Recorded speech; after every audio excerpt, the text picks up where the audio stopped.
Alright, hello to the viewers. So today I just kind of wanted to do a little comparison of a manual transmission versus a automatic transmission. So for this comparison I'm going to be showing you the manual in my 2013 Mazda 6 Sport versus the Ford Ranger right here with an automatic transmission. Now, for me, I absolutely love this manual. This manual here, it was my first car. I love manual transmissions. They're fun. And as much as it pains me to say it, they're a dying breed. There's not too many cars that have them anymore unless you get sports cars or a muscle car like a Mustang or a Dodge Challenger, Charger, something like that, or a Mercedes or Porsche or something high-end sports cars have them. But most modern sedans and stuff like a Ford Taurus, Chevy, Malibu, they just don't have them. They have like a sport mode where you would put, there's like normally, let's just say this is park, then you have drive, and then all the way back would be sport mode for say, where they have like either on the little thing here, they have a plus and a minus that you can press for gearing. So you put in that and then you give it gas, and then you don't have to let off the gas. You just press plus and it'll shift up, and then minus and shift down. Or they might just have it where you go up one, down one, up, and something like that. Or the little panel shifters up here on the steering wheel. But that's not a true automatic. That's not really an auto. That's not a true manual. It's not where you have to shift, because if you floor it, the car computer is gonna take over regardless. But so that's just how it is nowadays. I know it sucks. Even this car, this Mazda 6, 2019 was last year. They had the manuals in here. 2020 they only have automatics, and that kind of killed me when I heard that. But but for this comparison, I'm just gonna go over the good and the bad of each. I'll go over the manual first, since this is my favorite. Well, technically it's not my favorite, but transmission wise, this is my favorite transmission, I guess you could say, because it's a manual. So one of the things that I really like about it is that no matter what car it is with a manual, they're not going to have a push button start, I don't believe, because you need to push a clutch in order to start it. So you need to have a key like this, which I really enjoy. I like just having a normal key that you can turn over. I don't like those push button starts at all, but that's just me. So with these cars, yes, I'm barefoot, sorry. This here's the clutch. You push that all the way in to shift and to start the car, brake, and then gas. That's how these three pedals work. So if you ever get in a car and there's three pedals and you don't know what the third pedal is for, that's not the car for you. So you push the clutch in all the way, and that allows you to start the vehicle just like that. And the good thing, I'm going to go over the good things first for this car, just because it's something good. Something good to hear. Manual transmissions are fun. They're pretty lively, even with like a little 4-cylinder, 2.5 4-cylinder this car has. You can put it in neutral really easy. You can either put it in neutral like this, or you can hold the clutch in while it's in gear. Like right now it's in second, it's still in neutral. But that's only because I'm holding the clutch in. But if you, obviously as you let off the clutch, it starts to move. And that's just that. But for manual transmissions, they're fun. They're easier to help you. Well, if you learn on manual transmission, it makes driving an automatic a lot simpler. And some people might say like manual transmissions are more work, they're more like parts, there's more things to go wrong. You can say that about either an automatic or a manual. They've both got things that can go wrong on them, big time. They both have thousands and thousands of parts that can go wrong on them. But I figured I'd just kind of show you. This has the dual overhead cam, 16 valve, variable timing. That's just a fancy way of saying it's a 2.5 liter inline 4-cylinder engine. That's pretty much, it's nothing special for Mazda. It's just, these are your cylinders, 1, 2, 3, 4. Those are your cylinders, nothing special, nothing fancy. It gets the job done though. And you can kind of see how much more space there is in the back, because this vehicle comes with a V6 option, but obviously we don't have that, sadly. It would be a lot more powerful. But with the V6 option, you didn't get a manual transmission. You only get the auto, so that's one of the reasons we had to get a 4-cylinder. But that's just kind of what this looks like. It's very quiet. I mean, I'm just talking normal, pretty quiet for a little car, you know. But yeah, so the pros, like I said, they're fun. They have pretty sporty feel considering what kind of car you have. You don't always have to put it in park usually, where you have to push the brake in and then put the thing in park. On a normal automatic transmission, you can just leave it in neutral and just pop the brake up a couple inches and you're good to go usually. And King is whining. He does not, I guess he doesn't like manual transmissions. But yeah, so those are just the pros. They're fun. I think they're better all in all. Usually they're better on fuel economy as far as I'm concerned. And I think they last longer. They're better built. As long as you know what you're doing, they'll last forever, really. You get cars from like the 70s, trucks, cars, and the automatic version of them will tend to be shot and you might have to get a whole new transmission. But you get the manual and you might only have to just replace the clutch spring on there and just to get it to move, and that might be all it is. But there's a lot of negatives that come with these. A lot of people don't know how to use them. They're not as easy to work on, I guess, compared to an automatic for some people, just because there's not as many of them around anymore, so not as many people might know how to drive them into the shop to work on them or service them. You gotta learn how to do it. It takes some learning to do it if you're not sure what you're doing. You know, you can put cruise control on, obviously. There's cruise, like right there. And when you put that on, you can leave it in whatever gear. But just so you know, with an automatic transmission, when the cruise control is set, if you start going up a big hill, and you're going up the hill, and the car starts slowing down from 55 miles per hour, which you have it set at, and it gets like 50 or whatever, the automatic transmission will automatically shift down to bring you back up to speed. Whereas this, if you have it in 6th gear and you're going up a steep grade, and it's in 6th gear and you're going 55 and it starts slowing down, it'll just keep slowing down and keep slowing down, and it'll turn the cruise control off automatically, and it'll pretty much be saying that's pretty much your cue to shift into a lower gear to get more power. So, you know, automatics are easy where you can just floor it and you go. This, you have to shift. But, you know, they have their benefits and they have their bad parts as well. But for me, the benefits on this far outweigh the good. Or, you know what I mean. The benefits far outweigh the negative. But that's just my opinion. They're fun to drive. They are good for passing and track and stuff like that. They're pretty good. Not drag strips per se, but like tracks where there's turns and stuff. Because you can leave it in 3rd gear and have the maximum power right at the second you touch the gas, versus an automatic where when you hit the gas, it takes that half second to shift down to get the gear that it needs to get going. So that can mean that it will slow you down. So, you know, that's just another benefit of an automatic. But, you know, who am I to say that automatics aren't as good as a manual, because they honestly are. And I'm going to get in the truck and show you why an automatic is just as good as a manual. Now, this truck per se, it's nothing special. Both these vehicles are practically stock.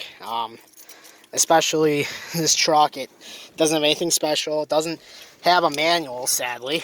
Now, this truck did have the option for a manual. Now, when I bought the truck, obviously I bought it used. I did not buy this truck brand new. Otherwise, if I had the money to buy this truck back in the day brand new, even though I was only like 5 years old, I would have gotten a manual. But that's just me. So, obviously, turn the air off. This truck has the column shifter here, and this pretty much is what you use to shift into drive, reverse, neutral, 1st gear, 2nd gear, which is kind of, it does have its benefits. So, that being said, you can put it in reverse like that, then neutral, and then drive. And if you really need power and you just need it to stay in 1 gear, you can put it in 1st, and now just leave it in 1st gear. That's if you're towing something really heavy or you're plowing or something like that, then that's what that would be used for, or 2nd gear. But obviously then there's drive. And now another benefit I didn't say about the manual is that you can leave that, if you're on just a normal flat surface like I'm on right now, this is completely flat, you can just leave it in neutral and let off the gas and it won't move. But with an automatic, whenever you're on a flat surface or anything, or even on a not so flat surface, if it's in drive and you let off the gas, it's going to start moving on you. It's going to move because the way it's geared is that the RPMs are at a certain level so that when you let off the gas, it's in drive, so drive is engaged, meaning it's going to move the vehicle. Not much, but just enough that if you're really close to somebody and you're not paying attention, you let off the gas in an automatic, it can move those couple inches before you even notice it, and you'll be touching somebody else's car. So that's not a good thing, but that's just how that is sometimes. But I do wish this had a manual in it, but you know, it doesn't. Can't have everything. So benefits of an automatic versus a manual. Benefits of the automatic are pretty simple and straightforward. You don't have to worry as much about shifting. You can just hit the gas and go. As long as you keep everything clean, you keep everything up to date, and you maintain everything, all you gotta do is just put it in drive, hit the gas, and you're gone. That's pretty much how it is with an automatic. They're simple like that for drivers who, especially new drivers who don't know much about cars. You can just hit the gas. You don't have to worry about shifting. You don't have to worry about any of that. You don't have to worry about clutch. And plus, when you want to start the thing, you don't have to press the brake in. Some vehicles you do, but you don't have to press the brake or a clutch in just to start the vehicle. You just get in, put the key in, and then you turn her over, and you're good. Now, with this truck, I mean, obviously, it's an automatic, and it's going to be a little bit different driving that compared to a manual. So if you're going from one to the other, so if you're going from an automatic to a manual, it's going to be, and you've never driven a manual or even touched a manual, it's going to be a huge learning curve and a big difference for you trying to learn how to drive that. Because whereas you just push the brake in and you put it in and you move this back and you put it in drive and go, that, like I said, you have to push the clutch in, know which gear you're in, you have to know how to let off the clutch, and you have to know how to let off the gas, how much gas to give it, how much clutch to give it, how to feather the clutch. You have to know all these different things versus an automatic. As I said before, all you do is just hit the gas and you go. Now, that sounds like a no-brainer. Why would you want to go through all that work just to drive a car when you can drive an automatic and it's so much simpler? That's easy because manuals, they make you feel more at touch with the car. I mean, I know that sounds kind of weird and it almost sounds kind of dumb, but you got more feel for the car. You kind of have this feeling like you're one with the car. I know it's hard to explain, but just for engine wise, just for comparison, this is a 4-liter V6, meaning there's 3 cylinders on each side. There's 3 cylinders, 3 spark plugs, and I think this makes about 208 horsepower, something along there, where that only makes like 169.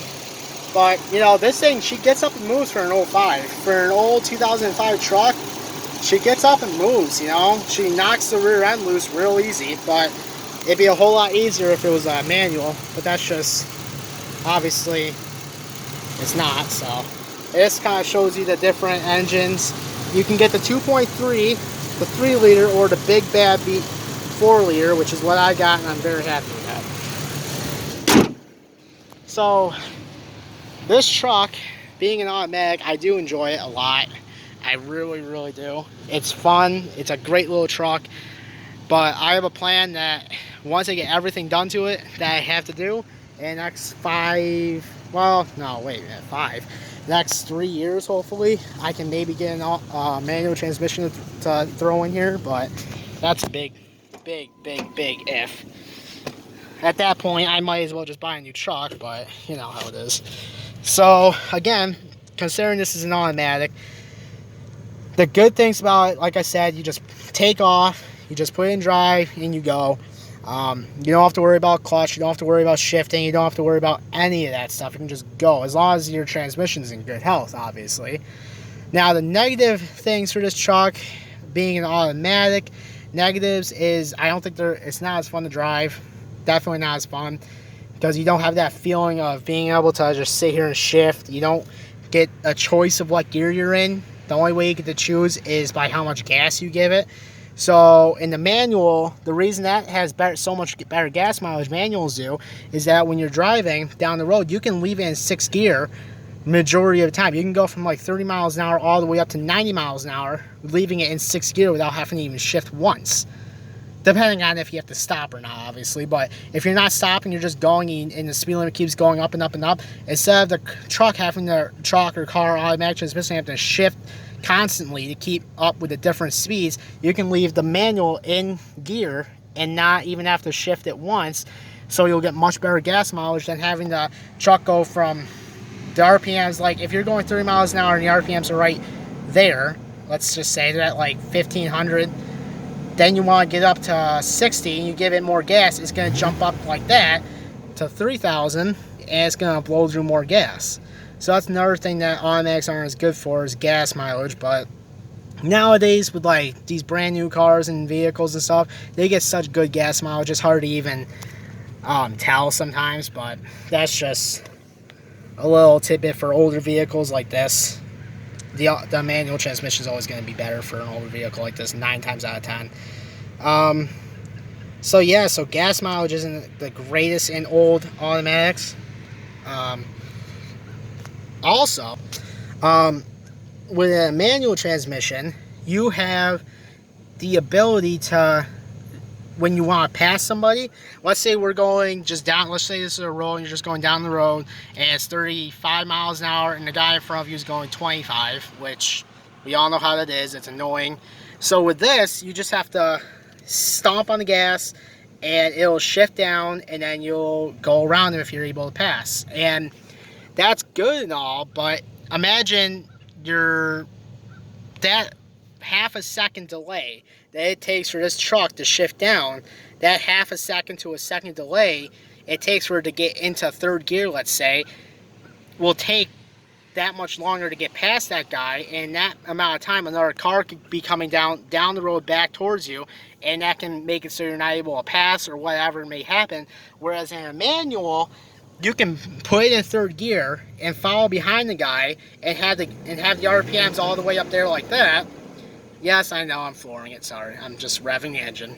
But you can have the RPMs at like 3,000 RPMs all ready to go, so the second you get a chance, you can just go. You'll be at 3,000 RPMs right about here, and the needle will be right about there, and it'll be ready, set, and as soon as you touch the gas, it'll already be at the prime level right into here, right in between 3,000 and 4,000 RPMs, and you'll just hit the gas and you'll be gone. Versus an automatic where it's going to be idling down here like 1,000, 1,200 RPMs while you're going down the road, and you have to hit the gas and wait for it to shift and then go. So it'll be better opportunity for you to speed by the guy without having to shift if you leave it in gear, because you already have it up to RPMs and up in that range. So that's just kind of another benefit of a manual. But you know, I mean, there's definitely benefits and negatives to both, and I'm not going to get into the whole how much each one costs to maintain. You know, manual, another thing with manuals is that you're more likely to grind gears, you're more likely to miss a gear and destroy 1st gear, 3rd gear, 4th, 6th, whatever gear. You might destroy one of those gears by grinding it over time. And that will cost more money for them to drop the transmission out and replace that gear. Whereas this, in automatic transmission, the odds of the gears grinding and stuff, depending on how you drive it, if you just drive it normally, you're not flooring it every single time you're driving it, then it's not going to happen. It's not going to be as likely to happen. Whereas a manual, also you have the clutch, which can go bad on them. And when the clutch goes wrong, that can be costly to repair as well. And without the clutch, you can't put the car in gear, therefore you can't move it unless you push the thing in neutral. So that's another thing that's kind of hard about manuals, is that different things can go wrong. But whereas a manual, if a manual transmission loses a gear and stuff like that, then at that point, depending, because it's an automatic, they might just look at you and be like, well, one of two things can happen. It's an old vehicle, it's a beater, total the vehicle altogether, just total it. or they might just replace, or if it's a new transmission, a new car, then they might just replace the transmission. That's a pretty costly thing unless it's under warranty, which in that case then it won't cost you anything. But replacing an entire transmission and automatic can be expensive, and obviously the more gears you have in a transmission, the more gears there are to go wrong. So like these new 10 speeds by Ford and GM, I love them. They're great for fuel economy, they're great for towing, they're great for all this and that, but that's just 6 more gears to go wrong compared to a normal 5-speed or something like that, you know. You know, that's just the thing with all these new vehicles. Anything, like I say, anything from 2000 and up, the electronics just keep getting more and more and more and more, and that's just more and more stuff to go wrong. Push button starts that they have right here, push button start, more things to go wrong compared to this. These things are proven, they're good, and yet they want to go away from that. They want to use push button start. I don't know why. These things, I watched a guy have a brand new Dodge Caravan, had push button start. He driven it maybe a month, not even. It was 110 degrees outside in the middle of a parking lot in the middle of in the mall, and there was no shade. It was all just beating down sun. He couldn't get the car to turn off. So whereas you can just do this, off it goes. He was sitting there pressing the button. He couldn't pull the battery cables off because they couldn't get in the car. They had the key outside, but they couldn't unlock the car door because the thing was like malfunctioning. And I've heard that happen with many other vehicles. Whereas this, all you gotta do is just put the key in. There you go. That's all you gotta do. Now, I know that that's kind of up to your idea of what you like, but I just prefer that. And again, with all these new vehicles, like new trucks per se, for 4-wheel drive, new trucks, like a brand new F-150 my uncle drives, you have to put the thing in neutral. You have to put it into neutral, and then you have to shift into 4 high, 4 low, whatever you want, and it will say right there across the screen, 4-wheel drive shift in progress, versus this, where I can just have it shift on the fly pretty much. Whenever I'm driving, I can just click this button over and it'll go in the 4-wheel drive. Now, I don't do that. I always put the thing in neutral just to be safe so I don't ruin something, but that's just me. But yeah, so, you know, this isn't a special truck, but as soon as if I have the money and I'm able to, a manual transmission is going to be right here, and I'm going to be a much happier person. But that's just like a little quick video of that and kind of what I think are the positives and negatives. And I hope you guys enjoyed the video. If you guys want to see more stuff like this, just leave comments down there. Tell me what you guys want to see. Like, I can go over more stuff, more in depth if you guys want to see that. Whoever sees these videos, if you guys want to see something specific, if you guys want to hear about something specific, just let me know, ask about it, and I'll make a video dedicated to just that thing or those things that you guys ask for. So by all means, let me know, and I will definitely work on getting you a video for those things, 100%. You guys just let me know, and I will get you that video. Alright, so in the next video, I will see you there. Thank you. Have a great day, and hope you like and subscribe.